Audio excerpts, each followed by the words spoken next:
James Carter was taking his usual evening walk that night. The city was beginning to quiet down, with only the sound of passing cars and the distant barking of dogs. He had worked extra hours at the construction company for the past few days, and he was tired. The air was a little chilly. As he walked toward home after picking up a few things from the market, he suddenly heard the sirens of police cars. The blue lights flashed behind him. When he turned around, 2 officers quickly approached him. Without understanding what was happening, he suddenly found himself thrown to the ground and handcuffed. "What's going on? I didn't do anything wrong," he shouted as his hands were cuffed behind his back. But the police officers, without saying a word, pulled a bag from his pocket. Inside was a white powder, which they quickly labeled as cocaine. James protested, but no one was listening. That night, everything changed. The media quickly picked up the story, painting him as a dangerous criminal, a drug dealer, and even a murder suspect. But James was just trying to go home. Suddenly, everything had been turned upside down. When the trial day arrived, the evidence presented against him was so overwhelming that his defense was ignored. A witness had identified him, and the gun had his fingerprints on it. The media had already created an image of him as guilty, and in the courtroom, no one bothered to question the verdict. Everything was decided. James was sentenced to life in prison for a crime he didn't commit. The first few years in prison were nothing short of hell. Every day he faced ridicule and insults from the other inmates. He often wondered, "What am I even living for?" He felt mentally exhausted. But one day, he discovered the prison library. Books became a piece of the world he had once dreamed about. He started reading law books, trying to understand the legal system. "One day someone will believe me," he thought. He wasn't sure how, but he was determined. 4 years later, one day, he received an unexpected phone call. The prison warden summoned him to the visitation room. There, he met a young lawyer, Sophia Lane.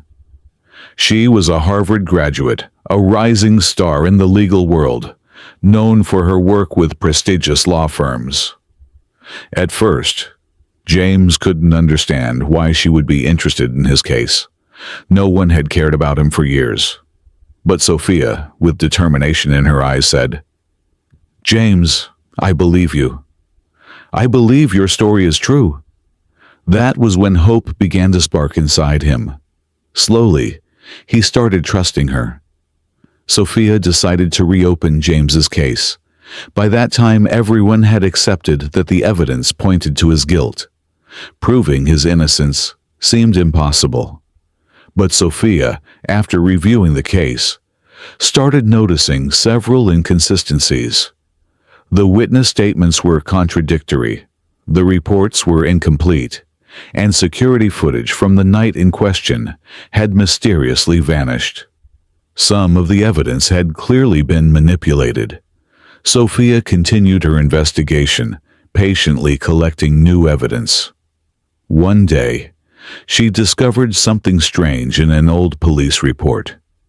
The murder weapon serial number matched that of a defense industry company. That company was connected to her father's business. Sophia immediately launched a deeper investigation. She found that the gun had come from her father's company. This discovery revealed that something was terribly wrong with the case.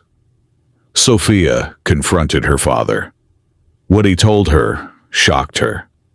He admitted that to protect the reputation of his defense industry company, James had to be framed. It was all part of a larger plan to cover up the truth. Sophia, despite the devastating revelation about her father, decided to fight for James's innocence.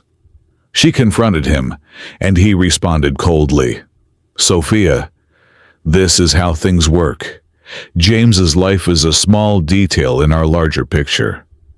Her father's indifferent words shattered the trust she had in him. But one thing was clear. The truth about James's innocence had to come out. Sophia, with resolve, decided to reopen the case and fight for justice. She spent years gathering evidence, finding missing security footage, and bringing together all the pieces of the puzzle. Finally, after several years of hard work, Sophia succeeded. In court, it was revealed that James was innocent, and all the evidence against him had been manipulated. In that moment, James, who had spent so many years fighting for his freedom, felt a mix of rage and relief. But one thing was certain. The truth had won. As the verdict was read aloud in the courtroom, James felt an overwhelming sense of lightness. He had been freed, but he also realized that he had lost 10 years of his life in prison. Walking out of the prison gates, freedom felt different to him. It wasn't just the walls and bars that had held him captive. It was also the lost time. As he stepped into the sunlight, he felt a deep sadness, but also a flicker of hope. Sophia was by his side, and as they walked together, James thanked her simply. "Thank you," he said. But Sophia, with a soft smile, replied, "I didn't do it for you, James. I did it for everyone." At that moment, James understood. It wasn't just about proving his innocence. Sometimes, fighting for justice is about changing the system, changing people, and ultimately changing the course of history.